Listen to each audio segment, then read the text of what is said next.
My name is Dane Sturmans. I recently obtained my PhD from the University of California, Davis, where I was supported by the Laboratory Residency Graduate Fellowship. My PhD research is entitled Numerical Modeling of the Submicrosecond Solidification of Materials Undergoing Dynamic Compression. So one major question that we try to answer with this research is, how do we determine the equilibrium phase boundaries of materials at extreme pressures and temperatures?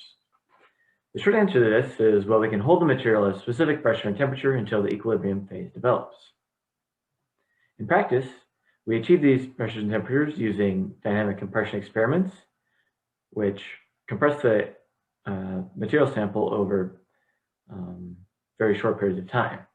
And so I provided a diagram of what one of these dynamic compression experiments may look like.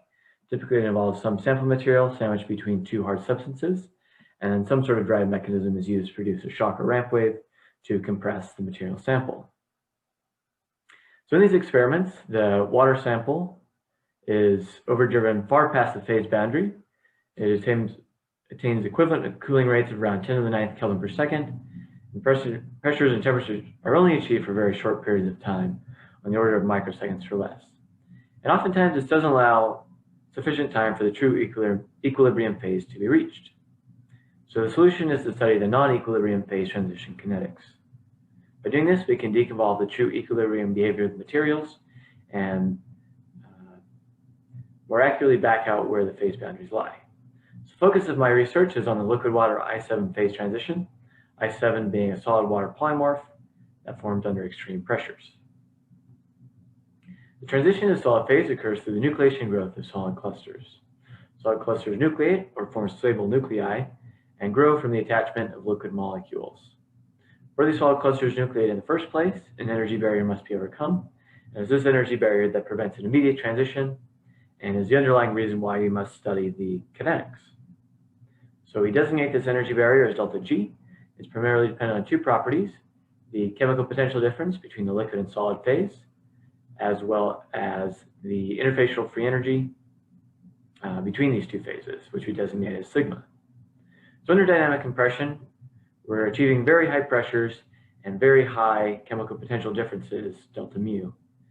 And this leads to some very rapid cluster growth, where we have multiple lattice planes of liquid molecules sort of simultaneously ordering and attaching to the solid clusters. So this slide shows a hierarchy of different methods for phase transition kinetics modeling. At the top, we have non-equilibrium molecular dynamics, which are close to the natural phenomena, or they can be somewhat computationally expensive and may limit the time and length scales that can be achieved in some cases. At the bottom, we have steady-state classical nucleation theory. It's been tried and proven over many decades. However, it's not always consistent with experimental measurements. In 2018, Mint et al. Combined steady-state CNT with an empirical transience term and used this to model liquid water I7 phase transition. For the results I'll show in the following slides, I use the Zeldovich-Frankel cluster kinetics, which combines steady-state CNT with first principles transients through a single partial differential equation. So I'll apply this Zeldovich-Frankel equation to modeling the Dolan et al. 2007 experiment as a test case. So in this experiment, Dolan et al. Ram compressed water up to a pressure of approximately 14 gigapascals and observed a transition at around the 7 gigapascal point. So in this plot, you can see that there's a slight dip in the interface stress or pressure, and this corresponds to where the phase transition occurs as the liquid water transitions to the denser phase, I7, and there's a slight volume contraction, which leads to this pressure dip. So in their experiment, they observed an approximately 15 nanosecond lag time between the point where the melt line is crossed and where the transition actually occurs. So this is what we'll try to match with our model. So the ZF numerical model involves solving the Zeldovich-Frankel partial differential equation. We solve it using finite differences. And so this equation describes the population density of solid clusters of different sizes n, and how this population density changes over time t. By solving this equation, we can get the nucleation rate, which we can use to back out the phase fraction of I7 in the system, the phase fraction being the amount of I7 relative to the total volume of the system. And so what we see from our ZF numerical simulation on the right here is that at approximately 50 nanoseconds, the phase fraction of I7 goes from 0 up to 1, so to the fully I7 phase. And so essentially the Solidification numerical model calculates the nucleation lag time without requiring a transient empirical scaling parameter, as was needed by the Mint et al. 2018 study. However, the ZF solution, while it accounts for the transient kinetics, there is still some deviation from experimental results. Our lag time is off by maybe 5 to 10 nanoseconds. And so there's two aspects of the modeling process that we'll investigate a little bit later in the presentation. The first is the fact that we need to account for the hydrodynamic effects of the water sample being compressed. So we need to solve the conservation of mass, momentum, and energy, and figure out how that affects the kinetics, and vice versa, how the kinetics affect the conservation of mass, momentum, and energy. Additionally, we also need a small amount of empirical refinement, which I'll show later on, as well as a new model for the interfacial free energy sigma. Before we get into that, I want to show an interesting result that we obtained from the Solidification numerical model, which is that the transition lag time after crossing the melt line can actually vary by orders of magnitude depending on the compression method used and consequently the compression rate. So, for instance, for a gas gun-driven impact experiment, the compression timescale may be approximately 2,000 nanoseconds to reach maybe 7 gigapascals.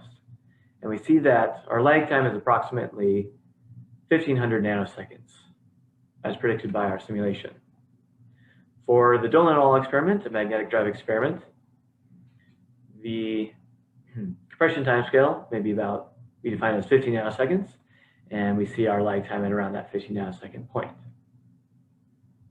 For laser drive experiments, which have a much higher compression rate, maybe a compression timescale over 10 nanoseconds, we see that our lag time is approximately equal to 12 nanoseconds.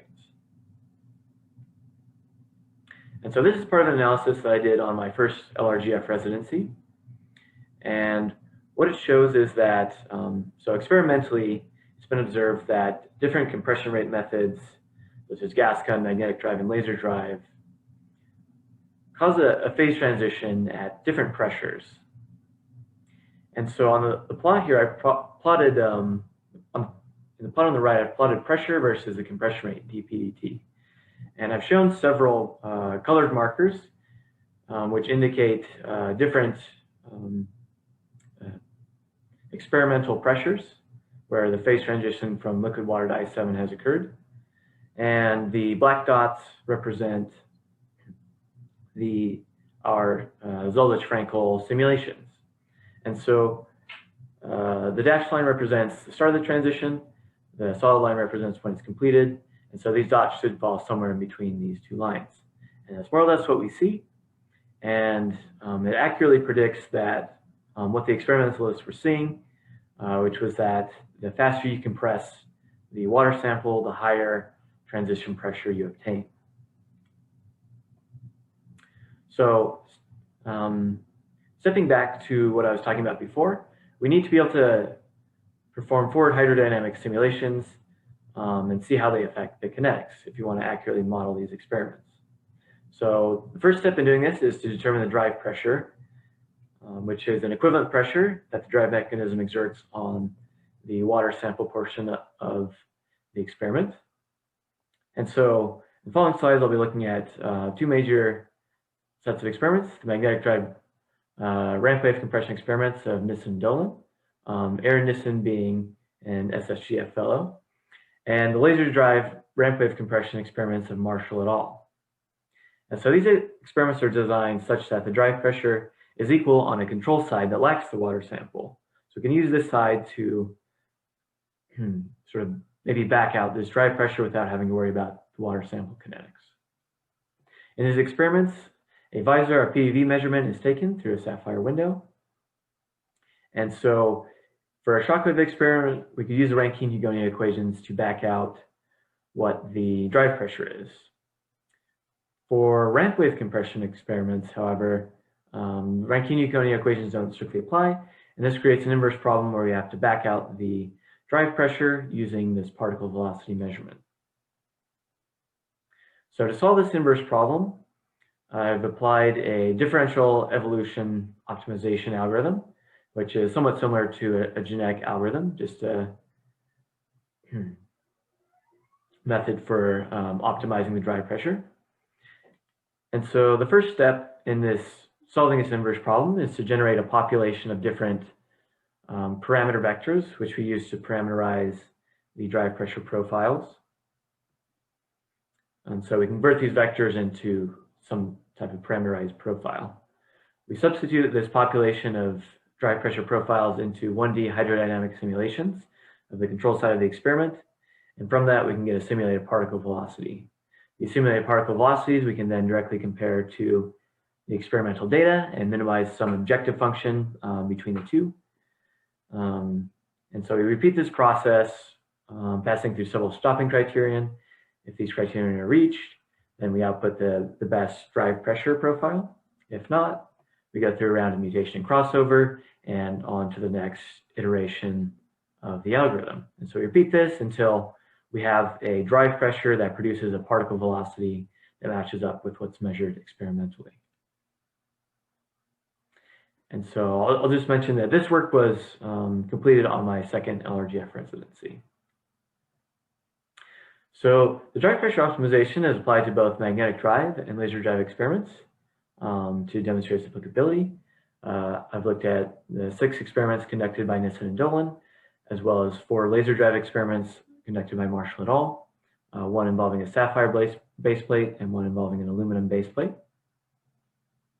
And so the optimization produces the following drive pressures for the magnetic drive experiments of NNSA and Dolan. The blue line represents an initial guess using the Rankine-Newtonian equations. The red dashed line is our optimized drive pressure profile. So if we take our optimized drive pressure profile, plug it into our 1D hydro simulations and get our particle velocity where it's measured in the experiment, we get the following results for each of the 6 experiments. The black line represents the experimental Visar velocity. The dashed blue line represents our simulated particle velocity using our Rankine-Newtonian initial guess. And then the red dashed line represents our simulated particle velocity using our optimized drive pressure.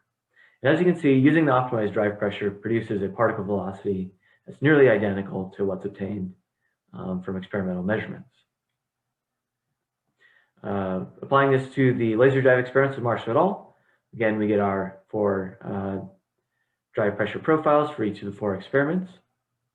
Plugging those into the 1D hydrodynamic simulations, we see that our optimized drive pressure produces a simulated particle velocity that's, again, almost on top of the experimentally measured Visar data.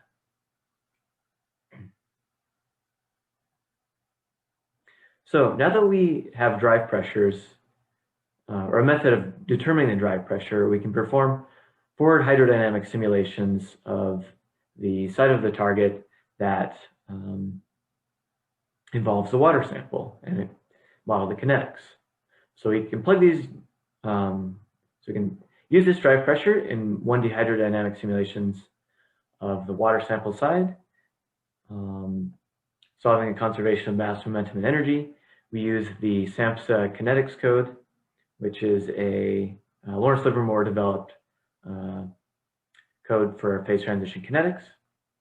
And I won't get into the details on this, but I also implemented a new interface model between the solid clusters that are forming and the surrounding liquid.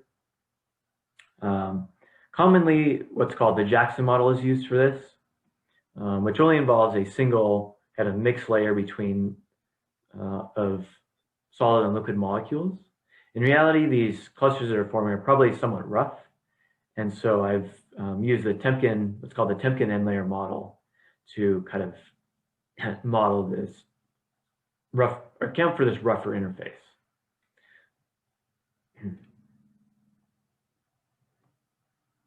And so the simulations result in excellent agreement for each of the 6 NNSA and Dolan experiments, which I've shown here. Again, the black line is the experimental particle velocity measured using BISAR. The dashed blue line is previous formulation that involved the Jackson model. The red dashed line is our new model that involves hydrodynamics, the Temkin n-layer model, and a small amount of empirical refinement. And so I've also applied this to several other suites of experiments just to make sure that it works across many different compression scenarios. And again, across the Dolan et al., Stafford et al., and Larson et al. Experiments, we're able to accurately reproduce the point where the pressure dip occurs, or pressure pullback occurs, as the system transitions from liquid water to ice 7.